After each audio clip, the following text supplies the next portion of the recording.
silent no more. I'm unlocking the door. If strength is being honest, then I'm stronger than before. Hey, welcome back to Silent No More, another episode of the Narcissist Series. If you've been with us for the past 2 weeks, we talked about walking on eggshells and what happens when everything somehow becomes your fault. Tonight, we're talking about another painful part of these experiences, the moment you realize that everyone and everything else seems to love the person who hurt you. People say, they're so nice. They've always been great to me. I can't imagine them doing that to me. So tonight we're asking, why do they seem amazing to everyone else? Tonight I'm glad to have Elena back with me. Together we can have an honest conversation that helps to recognize unhealthy patterns. So what we've been doing thus far. Elena, welcome back. How you been? I'm doing well. I'm looking forward to diving into this topic again. Okay. Okay. Well, let's just jump right in then. So it seems for some reason, you know, people genuinely seem kind, generous, and likable to most people, with someone close to them has a completely different type of experience. It's like they're almost two different versions of, of that person. What's some experiences or some stories that you may have heard, that you can probably share to get us kicked off of going with this conversation? All right. Well, we're gonna dive right in. Prime example is when my husband, when I discovered his affair, and I saw it. It's in my face. It's happening. It's factual, and everybody's like, he would never do that. That is something that he would never do, and because everybody did love him. He was very charismatic. He had a great smile. He always did for people. And then, behind closed doors, they turn around and would even talk bad about the people that he just helped. I mean, it's crazy. So that for me is like the main one. I had to come honest about what I discovered, and no one believed me. And for the fact that he had already passed away, it was almost like, how dare you? How dare you, make something like that up? And, you just have to let it go. But what about you? Like, Oh, because you was bringing it up after the fact. Yeah, because I didn't find out until after the fact. Okay. Yeah, no, that makes sense. That makes sense. Yeah, I think so. I've talked to quite a few people, and some examples they shared was sometimes, I guess, like that whole competitive type relationship. Some people have a competitive thing going on, and sometimes they don't even notice, when they can still be competing, you know. And so, say like if you had a family game night, and it kind of gets out of hand, the back and forth, the bickering, oh, you're cheating, or you do whatever it takes to win, and it's like, hey, relax, it's just a game, and it's just like those type of things. It can be small things, but they can be slowly used to kind of corral everybody in the room, to kind of formulate an opinion. And so those things over time, I was talking to a couple of people about, and they said that those things kind of built up to, it was like slowly how you go back and relate and see the manipulation build up. It's like, man, it starts with the board game night. It starts at the barbecue when, every topic just seems to be pivoted against whatever they're saying. And so that's how the manipulation starts to happen, and people don't see it. And then it just becomes that every time you say something, it's us against them, or it's, again, that competitive thing. So I don't know. Is it just because we as humans have become, and those are two different examples, obviously, right? One extreme to the next. But using that situation, is it something that you can see possibly happen? And if you could see it, do you think it's because we're just so competitive, and everybody wants to demand to be recognized, for whatever it is they're going through now, at that particular moment? I think so. When I look at my situation, my husband, for him, money was a thing. So he loved supporting people, giving people money. I mean, because then of course they loved him. right? He was awesome. He's always there to help. He's always there to buy a car or like whatever. He was always there. But then behind closed doors, I had to ask for permission to get a little money, and I even had a job. So money to him was a tool to get on people's good side and look like this most amazing thing. He always had all these the newest and the best. And so it looked like, wow, we're just rolling in the money. But then on behind the doors, it was like, you can't have money for that, or you can't do that. So for me, that the manipulation, a lot of the facade that he had going on just revolved around money in our household. So it's kind of like control almost. A big control. I mean, there was a time I asked my mom to borrow money for something that I wanted to do, like a leadership development kind of class thing. He didn't think it was important. I'm working, and I still asked my mom for money so that I can go take this class. But yet he's over here giving his buddies this and that, at the bar and all that kinds of stuff. All kinds of stuff. So yeah, so money, I would have to say, was one of the big components of him looking like this great guy, but then behind the scenes, it was very controlling. So, man, that kind of plays into also the people you surround yourself with, right? Because if that's something that's simple, because somebody splurging money makes them look like a great person, and that doesn't really say much for those people in the audience, right? Yeah. So yeah, sometimes it's right there in front of our faces. Take a look around. Look at the environment and see who's supporting who's enabling who, and then the proof is in the pudding. So yeah, so definitely something to take a look at, the people that they're surrounding themselves with. Mm-hmm. Mm-hmm. Yeah, a lot of everyone, like after the fact, like I cleaned house. I think in one day I blocked like 500 people. I'm like, I'm done. like we're not friends. He's not here no more. Like we're done. Like I don't, because you could just feel that it wasn't even genuine. But yeah, money was a big manipulator that made him look great to a lot of people, and just was not behind closed doors. So what does that do to the person? So if everybody has a positive experience with that individual, but you, what does that do to you if you're experiencing pain going through that process? Because everybody else seems to have that they engage with, they have great times coming out of it, but when you engage, it's nothing but chaos. For me, number one, it made me isolate myself a little bit more, because and I can only speak from my experience. He didn't get very close to my family, and I used to always be really close with my family. I'd go out with my cousins and my aunts. Like I was always big on family. He didn't really care to know anyone too well, but the few times that he did, of course, he's Mr. Nice, Mr. Social. So they loved him, right? I mean, they loved him when it's like, you don't even know him, but just from that experience. So I started just isolating myself. I just started not going places. I started not doing things, and kind of stayed more in my bubble. And the type of relationship we had, I would still try to build him up.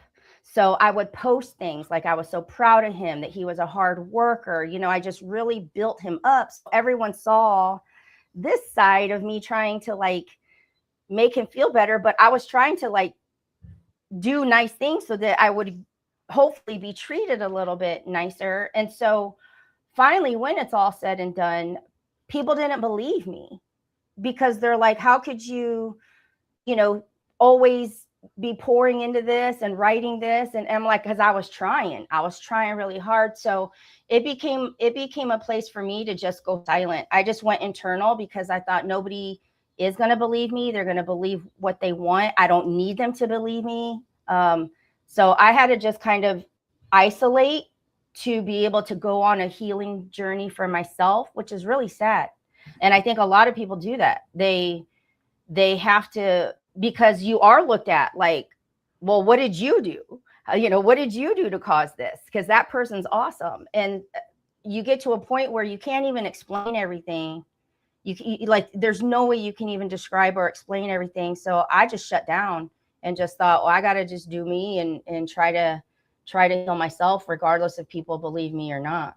So if you, looking back on it, and I know the obvious answer is going to be leave earlier. If there was something, obviously being more educated now, if there was something that you can do, what would be different, or what maybe, because obviously you cared about the relationship and you wanted to be in it, and there's nothing you probably could have done that was different. But I'm just asking. If there was something that you could have done, what was something that you probably could have done different for yourself? Not for people to believe you, but different for yourself. Have you ever heard of the term boundaries? Right. Because I'll be honest, I never really did. It's amazing at how much I didn't know until, like, oh my God, I turned 50 and it's like this whole new world is out there. What are boundaries? I didn't even know. So, I think early on, I would have challenged him a bit more based on my boundaries. I wouldn't have tried to avoid conflict, because I absorbed so much to just not have to fight. And the more that you absorb it and you take it in, you continue to get defeated, and then you feel the power shift. He started being able to take advantage of that. So I think, looking back at the things that I knew didn't feel right in my gut, and I know that those were boundaries being challenged at the time, I think I would have been more vocal about it and more firm, and try to figure out how do we learn how to respect these boundaries for each other, because I didn't know anything about that. And I'm sure the term boundaries quite a bit with the work you do, but I didn't. Like, I didn't even know what that was. And so I had none. And clearly that gave free reign to just kind of do whatever. So. No, it's so funny you say that, because the more, people I speak with and just casual conversations, and you mention the word boundaries, and they're like, what the hell are you talking about? What do you mean boundaries? You know what I mean? And especially nowadays, when you start to, talk about relationships, and not just relationships in the workplace, both professional, and personal, between the parents, and the kids, because you look at social media, and I don't, it's nothing against anything on social media. Everybody's free to express themselves, however, but you just see some things, like the way the parents engage with the kids, and you question boundaries. You see the way some of the parents act and engage on social media, and you just, what happened to boundaries? You know what I mean? So little things like that just around you, I think those things have gone, especially, now, in lieu of validations. Everybody wants to be validated, because if you have boundaries, that means you have to actually put the work in, because you're holding people accountable on how to respect and treat you. So that means you have to put the work in order to show up and be that person every day. If not, you can do what everybody else does, not have any boundaries. Yep. And then, just do what the validation allows. So, the mindset and the times have changed. Yeah, they really have. And, it's still a learning process for me.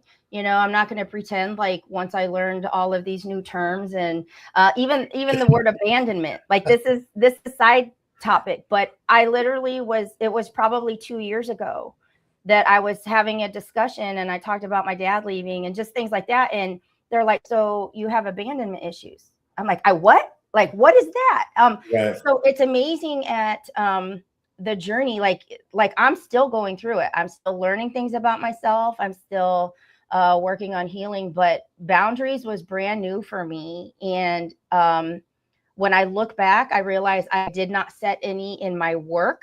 I always overgave. My answers always yes. All of that stuff. And so, I think for people that can look back and realize that they did allow themselves to get walked on or treated like a rug mat, or however you want to say, give yourself some grace. But once you recognize this, it's up to you to do the work to learn how to set those for yourself, even identify what they are. Like It's a process, man. It's a process. Yeah, it's definitely a process. And then again, what you just said was it's up to you. And I think that's why people, continue to turn a blind eyes, because it's easy to point the finger at somebody else. You know what I mean? Yeah. One of the terms you hear all the time, especially in movies, is, doing the same thing over and over and over again is the definition of, they say insanity. But people do that every day. They choose not to do the positive affirmations when they know that can possibly help. They choose not to do these things that can help them out, the journal, and they go back to just, blaming, and then it goes back to the words you started to mention, avoiding, abandonment, so different things. You start to peel those layers back of that onion and realize, like, man, oh man, we got all kinds of issues going on. But yeah, I'm like, it's a big hot mess over here. That's my term. I'm just a hot mess, and I just keep a smile on my face.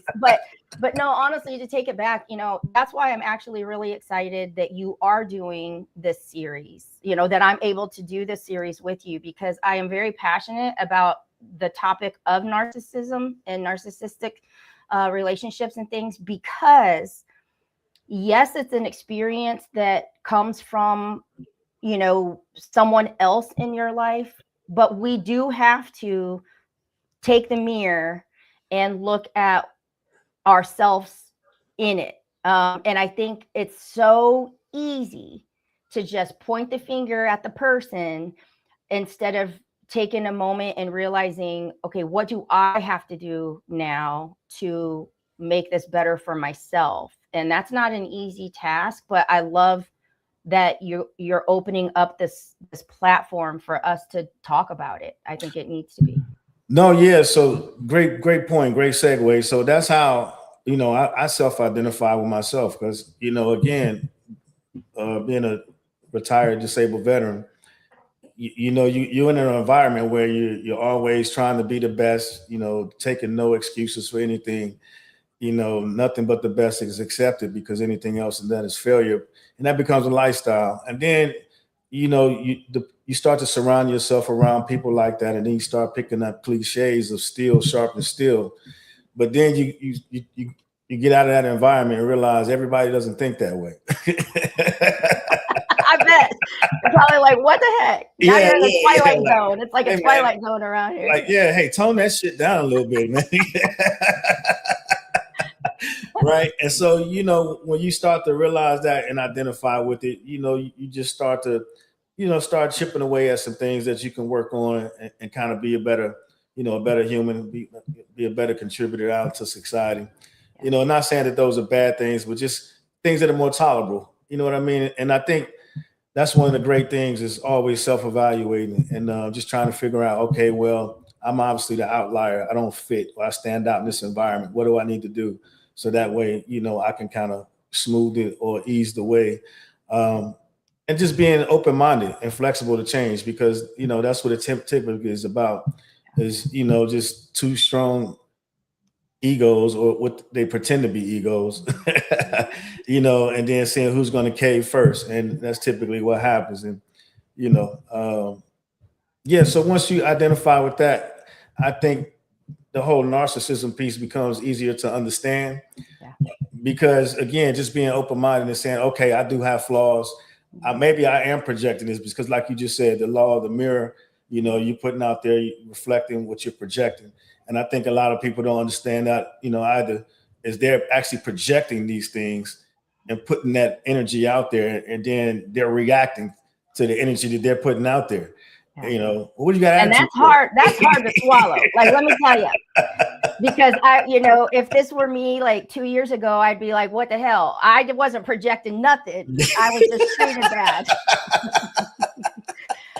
but at some point, I didn't want to dive in and have these conversations. I didn't want an argument. So I was the victim. I played that role very easy, because I knew the pattern. And but yeah, like, if you'd have said that to me several years ago, I'd have been like, oh, hell no, block, delete, because I'm perfect over here. And, I think that's one of the things that we need to do, is we need to look at, but really, not that you deserve to be treated badly, but every relationship does involve two people. And so I think just kind of absorbing that's taken me a while to like to get there as well. So Absolutely, absolutely. yeah, You know, you don't know what you don't know, yeah. and unfortunately, and that's why we're on this journey. Well, you know, at least me anyway, right? You know, trying to make it more acceptable for men to understand. Hey, look, you don't have all the answers. It's okay.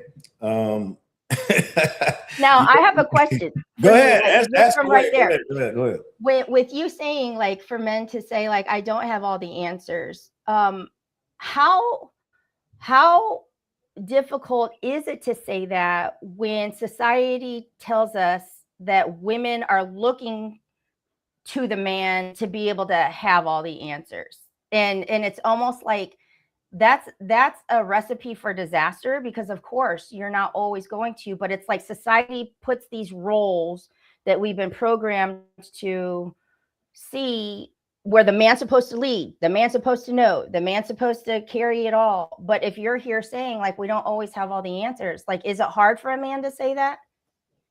To be honest with you, I can't say what is hard for anybody to say. I can tell you Yeah, what it's not hard for me to say. yeah. I grew up around in a family of both strong women and men.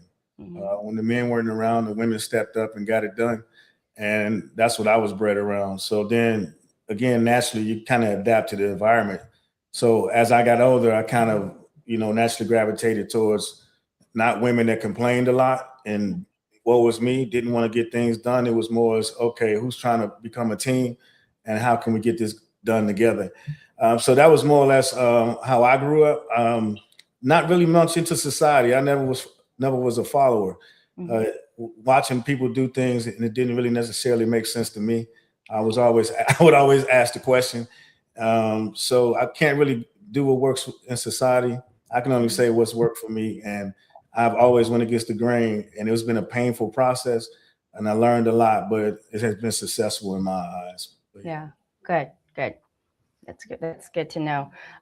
You know, I feel like um, culture sometimes, like when I look at the Hispanic culture, there's just things that you grow up like exposed to, or you assume, you know, sorts of things. And that's where I feel like I got all messed up, Oh because yeah. I was cultural over here when I'd go to grandma's on the weekend, but then I'm over here going to like an all white school and I'm the only minority. So I'm like, I'm partying. You know, my friends would be like, what'd you do this weekend? I had to go to my grandma's, but I'm like drinking Budweiser in the back of the truck, you know. But No, then on Monday I'm pom pom captain, you know, it's crazy. no, So no, absolutely. So prime example, my ex, she was Puerto Rican, and so her family, my daughter, she's now 20. At the time, she was maybe 6 or 7, and they tried to instill in her to serve her older cousins, her brothers, and all of that stuff because of the nature of her being Hispanic. And I was like, nah, fuck that. If anything, they need to come down there and make sure they're taking care of her. You know what I mean? It shouldn't yeah, be just because of her ethnicity that she's going to go serve these scumbags sitting upstairs. I don't care if that's her brother and her cousins or not. yeah, yeah, yeah, That's and not I happening. get it. Yeah, Hmm. yeah, and that goes back to again being in a relationship with two different cultures, two different backgrounds, and then my vision of my daughter versus her vision, Yeah. of our daughter. So, again, so definitely understand what you're saying, but that just not cut from that cloth. So. Yeah. And I just have to say, you know, way to go for playing that role, because that is going to serve her well. I come from the place where my grandma would say, you serve the men first. You serve, like if you are taking a guy over, you serve him first. He eats Right. first, you know. So for me, when I look back at my relationships growing up and the narcissistic abusive one, I still served. I still put him first. To me, that was my place. And so, yeah, that contributed a lot to my thinking of, I still have to lift him up. For if I lift him more, he'll do better. If I put him first more, he'll do better. Maybe that treatment won't come back so badly. And that wasn't it at all. He that was, you know, so I'm Right. like, thank you for like Yeah. breaking that for your family line. So No, yeah, definitely. I get it. Again, it's completely different times, Yeah. and like you said, it's, unfortunately, society, the music, the movies, there's less mentors and less leaders out there, and more online people for people to look up to, and to give them again that instant gratification. So they're not actually out there learning anything, Yeah. and they're not failing either, because in order to fail, that's how you learn some things. You're unsuccessful, you go back to the drawing board, you write it down, you come up with a game plan and try to figure it out. So you fail at something 3 or 4 times, and then now you come back, and then you're not a master of all trades, but jack of some. Yeah. But now they don't even want to put the effort into it. So if you're scared to fail, then how the hell are you going to be able to succeed? So yeah, Yeah. that's definitely crazy. Absolutely. Absolutely. So have you ever found yourself defending your own reality? uh God, yeah. I mean, that was my whole relationship, Um God. Give me an example.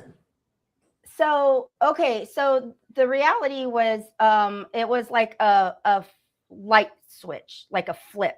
And I never knew what was going to trigger. I never knew what mood we were going to be in. And so these are very simple little things. But one of the times he told me that he really liked the shell kind of macaroni and cheese that was in like the shells, okay? Yeah. Not the regular macaroni noodles. Okay. I heard this the one time, and so I start making it, and that's what I make every time. I don't really like them, but that's what I would make because he told me he really liked them.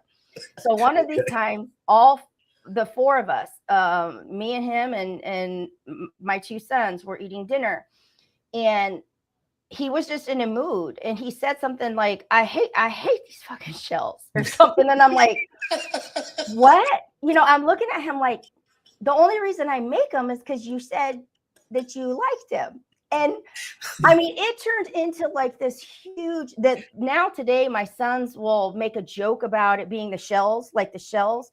But that was our thing. It's like, you just never knew what like the flavor of the day was going to be, a type of thing. And I remember always trying to tell my sons like excuses or Right. something to make him not look like such a way. But like, honestly, little things like that. One time we were going to a family wedding, and this was on my side, and he never came to anything on my side. So I remember I said, I went out and I got you some new pants, a new shirt, everything is hanging, everything's pressed. And he was all in. And then it's time to like get ready. And he's like, I'm not going. And I'm like, why? He's like, I'm just not going. So I go to the wedding, and I'm trying to tell everybody he worked a lot today, or he's working late today. I didn't want to say like, no, he's just on the couch, he didn't want to come.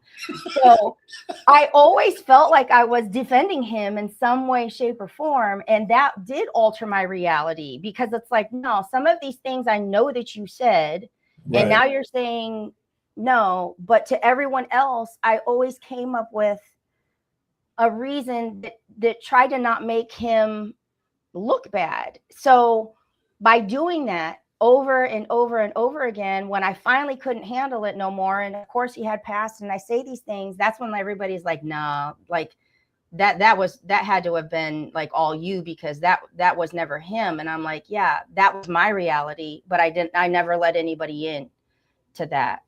So let me ask you, why is being believed so important? ooh, we're going to both answer this question, okay? But Okay. I have to say that by the time I snapped and I was done pretending, it really wasn't important to me anymore. Because I never let anyone know how bad our relationship was, after he died, there was no hiding the destruction that was left behind for me to fix, the lies, the debt, the like, all of it, that I think for me, I didn't even care if people believed me, because I had a shit ton to clean up. I was losing everything. So I think I would probably answer that question differently if I would have left or made the choice to divorce or something like that. But because our situation was him dying and me having to figure this out, by the time it came to the surface, I really didn't care. Like I said, when I talked about his affair and everybody's like, he would never do that, he would never do that, I didn't feel like I had to go around and showing people the proof. It was just like, just block and delete. Like, I'm done. I don't need anybody to believe me. So I think that if it had happened while he was still alive and we had to defend each other, maybe I would have, or, you know, had to defend our choices, maybe I would have felt like I needed people to believe me. But at this point, whether they do or don't is irrelevant.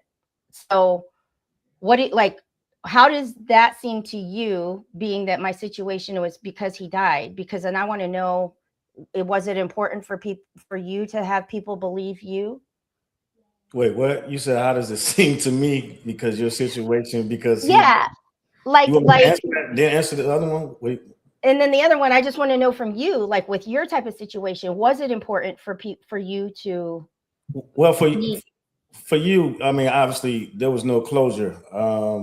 It was pretty, like you had said a few episodes back. The decision was made for you. Yeah. So at that particular point, yeah, everything else other than that, all the holes in the bodies in the backyard were basically coming up, and you had to go out there, you know, be accountable for them. Yeah. So what was never able to happen was you were able to, you know, hold him accountable, and then you weren't never really able to be held accountable either, so that you guys can both figure out, you know, where the issues went wrong at. So it's a disadvantage for you as well, because you don't have anybody to, you know, for that sounding board for you to yell at, scream at, and release. So definitely, that's what I see. And then for me, I cared at one point, but the most profound thing was when I realized I didn't care anymore, was because the hardest part was being a Black man and then having kids, right? Because now this goes back to the question you asked before about society. Mm-hmm. So now we're picking and choosing what we let society affect us, right? That's the human factor, being a hypocrite. So yeah, so the society part in that, and then just always, I guess, being the underdog and winning, and being the underdog in that situation as well, and still trying to power my way to win, which I probably could have still done. But at the time, I realized I was doing more damage to my kids. And it was the ego came in, that it was no longer about me, just trying to win and being successful in a relationship. It was about the mental health and everything for my kids. Mm-hmm. Yeah. Including myself, because the mental aspect of it, needing the time to, you know, to disengage, recalibrate, and figure out what the hell's going on in my life. Yeah. Right. Yeah. So stop caring gave me the power to start to figure out which way I needed to start to go. Yeah. Yeah. And I think for me, knowing that I was raising two sons and they were at those upper teenage years, that was pretty critical. It kind of put me in that position where I had to put that armor up to not get so involved in what people were saying. And this is no lie. When I lost my home, this was probably going on 2 years after he died. That was the last piece. I finally lost our home. I had a dumpster in the front, and was finally getting rid of stuff that was in the shop, some of his things. There were people coming through my dumpster, like friends of his, trying to see what I was throwing away. And it was so ugly that I I had to shelter myself. I had to not worry about what people were saying, what people were thinking, all the gossip, all the, one friend offered to like help mow our lawn because we had like a couple acres of property, and the rumors are going, oh, he's just wanting to mow her lawn because she's sleeping with them and stuff. I mean, it just got so ugly that Right. Right. I had to not worry about if people believed me or not. I had to not worry about what people were saying because I had sons that needed me. And I have to be honest, I know I checked out from them for a while too, because I was an emotional mess. But I think you get to that point where those outside opinions, they just don't matter when what matters most is what's in your home, and that's your family. And that's what kind of pulled me out of some of that and kept me going forward. So it's hard. Man, so when did you identify That I needed to just block No, it. everything that you said, yeah, like that you made those choices, you made those decisions, Mm-hmm. because we talk about the self-reflecting and self-evaluating.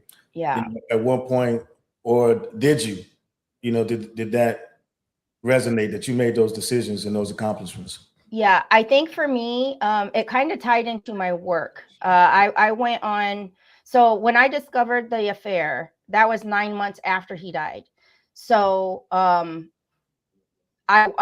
kept it a secret because I thought, like, let me just pack this down. Let me just absorb this. Nothing you can do about it now. And I went on a business conference. I went to California and I was working on a business conference. And just being around some of my close friends that I hadn't seen in a long time, I knew I had to say this out loud.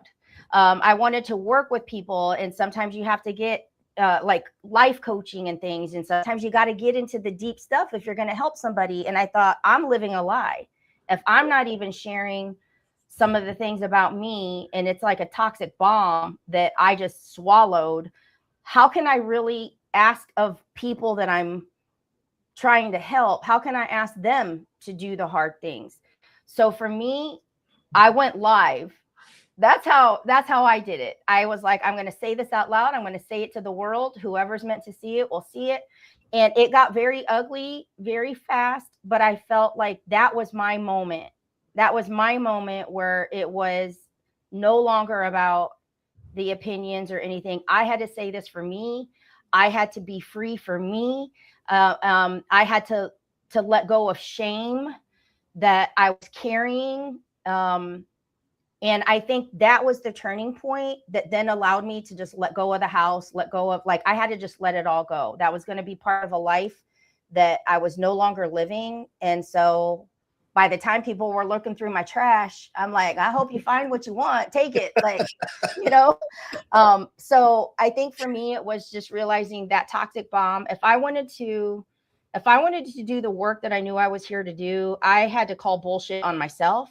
And I needed to like say the thing out loud, regardless of the opinions that people were going to have of me. And it got ugly, but I got through it. So, yeah. Yeah, again, that's when that growth happens, and that's when it gets ugly, gets uncomfortable. I mean, and, coming out on the other end of it.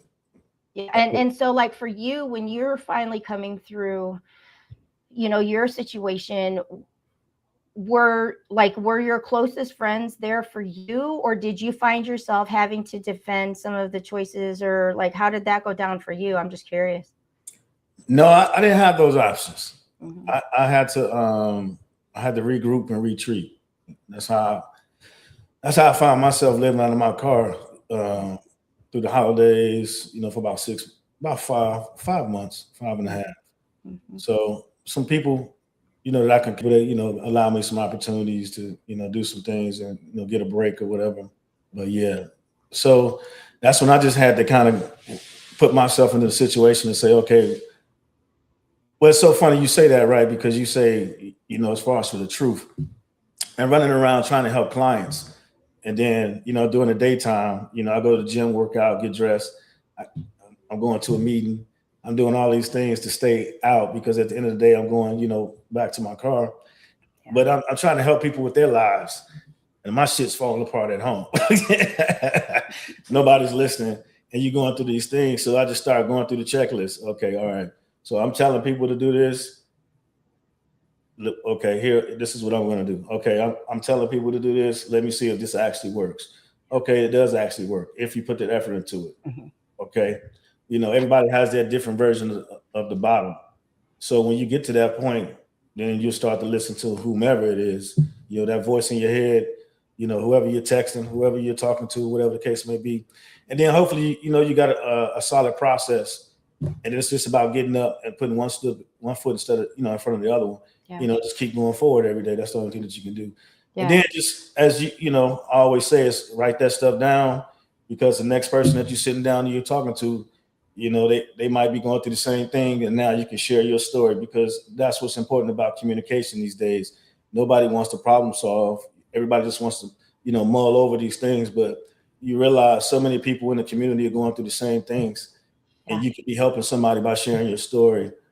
Instead of sharing somebody else's story on social media, share your story, embrace yourself, and be the best version of you. You know what I mean? Instead of being the best version of somebody else. Yeah, that's huge. And you make a good point, because when I would share about the affair, it was never to bash him. I've never spoken her name publicly, so it was never to bash her either. That to me was not the main part of it. The main part of it was that you can pick yourself up. You can rebuild that self-esteem.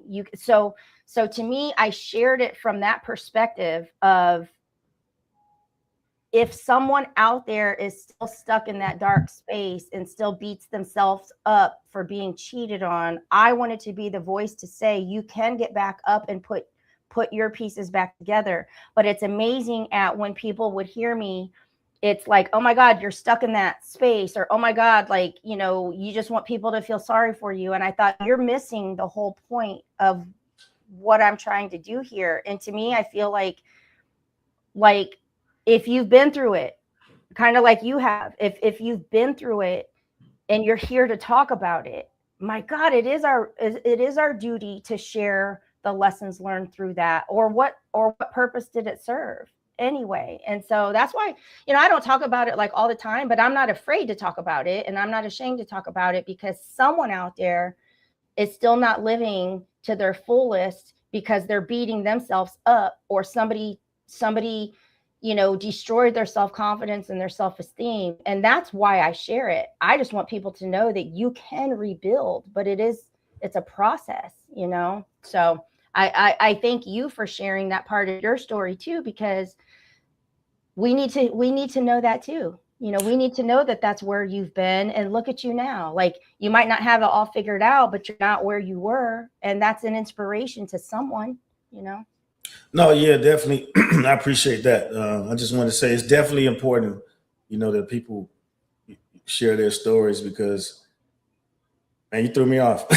I know. I'm like, we have our notes. Screw the notes tonight. I have no idea. Notes.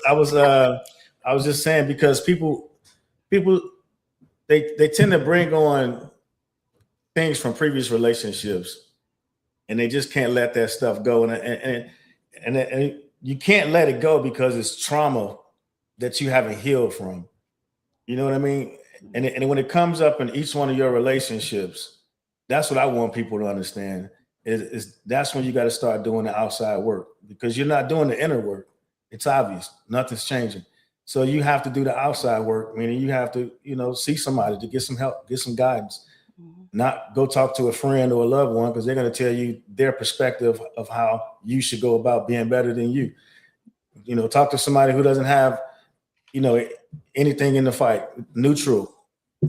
So that way they can say, hey, this is really what the issue is, and you should work on it if you want to be a better person. If not, keep doing what you're doing, because you're obviously not successful at it. But keep doing that, and you'll continue being that version of you.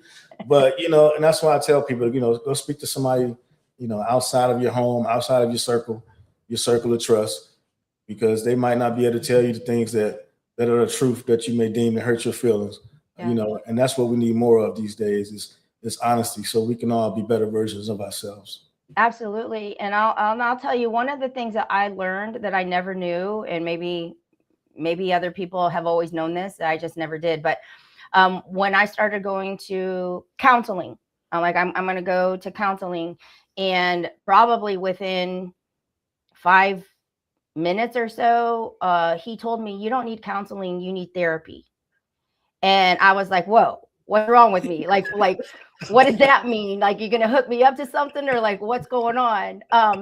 But I'll tell you, because I didn't know. I'm like, I just need a counselor, or I need a, and he's like, you don't need counseling, you need therapy. And I'm not embarrassed to say that either, because I'll tell you what, within 5 minutes of that next conversation, I'm like bawling. I'm 8 years old. I'm like, abandonment. There we go. Right. But like, it's made me a better person. It's made me happy, and to be able to experience joy. And it's like, if that's something people are afraid of tapping into, no one in my family, no one in my close circle could have told me, you need therapy, not counseling. Or I'd have been like, who do you think you are? But it's the best thing that I could have done for myself at the time. But I never even knew there was anything different. So I don't know why that popped in my head, but I never knew there was a difference. That's a great point, because I sound that's another thing with my exes, over a decade ago, I tried to explain that as well. It was like, hey, look, if this is the trajectory, then this is what needs to happen, right? We both need to go work on both version of ourselves, so that way when we get to this 10-year plan, we can execute this way. She was like, ain't shit wrong with me. Go work on you. And I was like, okay. So like you said, that's when the writing was on the wall. Like, okay, this shit ain't gonna work out, right? So, starting to work on myself, and then, again, going through therapy, having PTSD, going to get seen about all these different things, having a therapist, having a counselor, then going to school, because I, was going to become a clinical psychologist, but instead I pivoted because I didn't want to continue to, be held and bound by the restraints of, after working with the military for 20 years, then working, with the state. So that's why I pivoted and did the whole performance coach thing, using my master's in industrial organizational psychology to better suit that with my personality. Mm-hmm. And so trying to help people and educate, and them not being educated themselves on what the differences is of counseling, therapy, and the other forms of help that's out there. So people aren't even open to receiving that type of information. So you can't even educate people, because you know what I mean? They get in their own way of learning something, or because it's the sender. You know? Do you think that's fear? Like, do you think people are afraid to tap into the things that they know have hurt them? I think people are afraid of that, and also because you think about trauma, when they say that typically, if they experience trauma at the age of 13 or 14, and they haven't seeked any healing or counseling or therapy, then traditionally, when they react or engage in any type of thing, that fight or flight, they're back to that 14-year-old mindset. They haven't advanced past that 14-year-old mindset.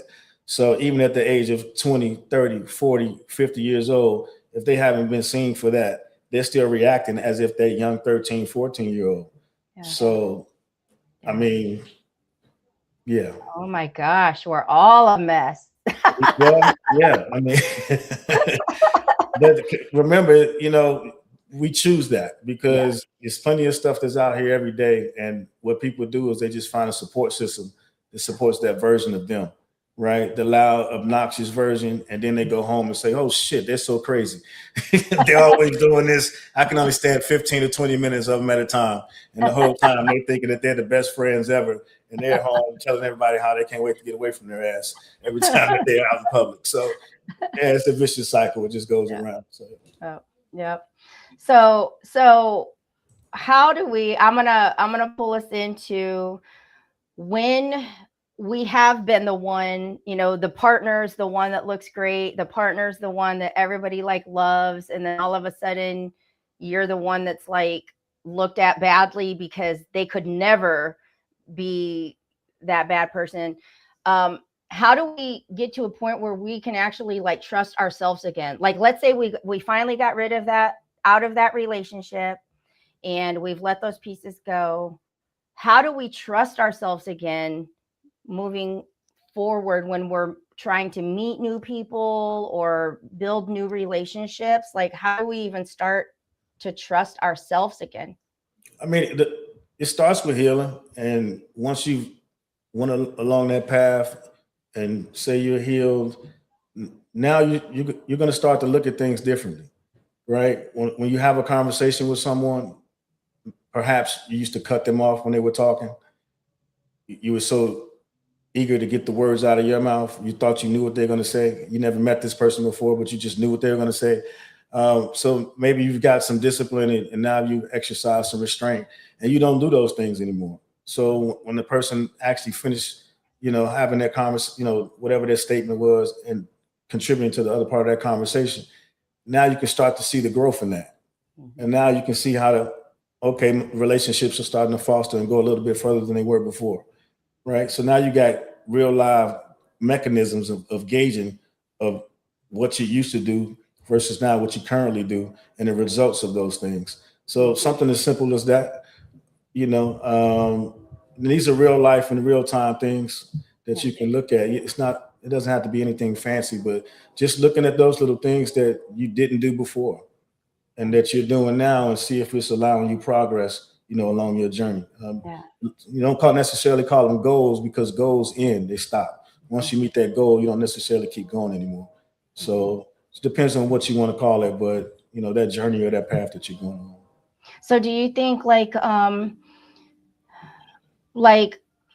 when we talk about trust, and if you're meeting somebody new, and some people say trust has to be earned.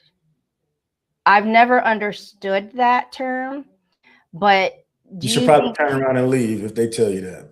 Yeah, I mean, I've never understood. Like, I remember asking somebody, like, so do you wake up one day and say, "Oh, you earned it. Like, I trust you today. Like, right. Like today's the day. You earned it. Now I trust you." I've never understood that. But do you think that it's starting like when you're coming out of something like this and you're healing? Do you think it's like making small choices, like in the beginning, that serve you best, that kind of start developing that trust in yourself once more? Like, are there little exercises or things that somebody can do to start rebuilding their own self-trust? I'm just curious. I don't know.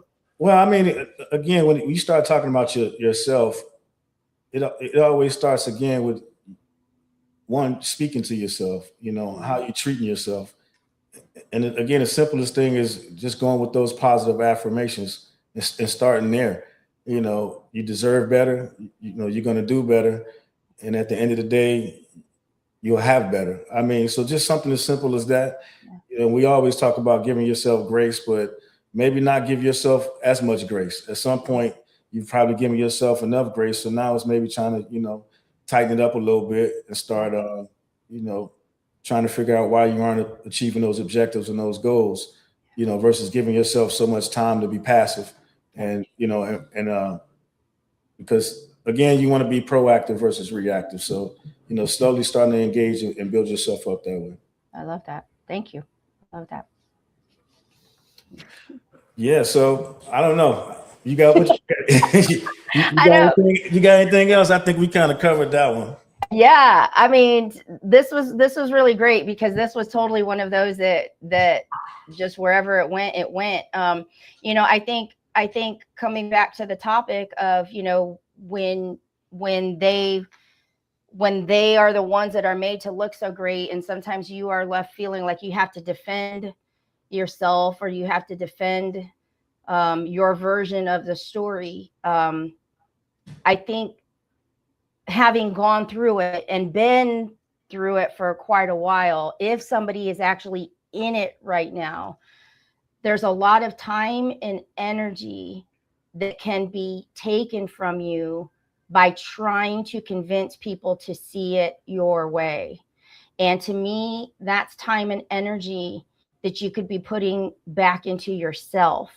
And that to me is probably the most important message that I could leave for anyone. I know you want to prove it right. Like, I know you want to defend yourself and you want people to get on your side, or you want people to understand what you've been through, but that may never happen. And so all of that time and energy that you're putting into wanting people to hear your side of it, put it into yourself, and that will carry you much further than anything else. And that's really just my main message I want to share with people on this topic, because they will always look good. They will never have been the one to do any wrong.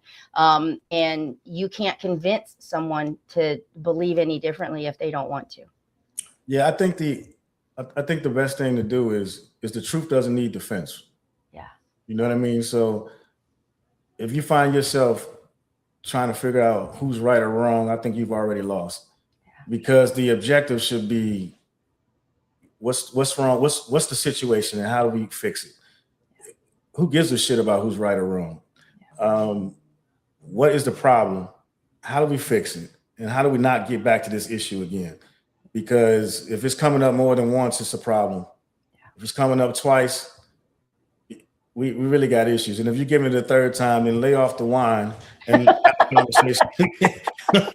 So that was the problem. That was yeah. Stop trying to have makeup sex. Lay off the wine and fix that shit by the second time. That's an episode coming down the road. That's a whole other topic right there. So. Yeah, absolutely. All right. So, you want to talk about your trip, or are you good to go? Or yeah, no, I just want to tell people, number one, I love this topic, and I say that every time, I love this topic, but yeah, we are going to be here through bi-weekly in August, but I'll be joining you live from Texas, as I'm going to be in Texas for like a whole month. So it's pretty crazy that I'm getting my office together, but I'm already making my calendar here September, because I won't be back in here till September. So I hope you all tune in while I'll be in Texas. You're already in Texas, so that'll be awesome. Yeah. All right, cool. Well, have a safe trip. And so tonight wasn't about convincing people to see what you saw. It was about reminding you that your experience matters. You don't need everyone to understand your story before you begin to heal. And sometimes the most important person who needs to believe you is you.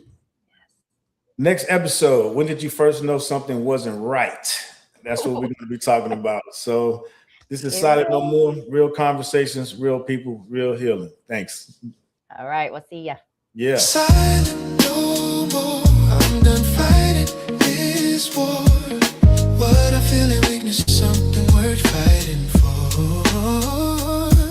Silent no more. I'm unlocking the door. If strength is being honest, then I'm stronger than before.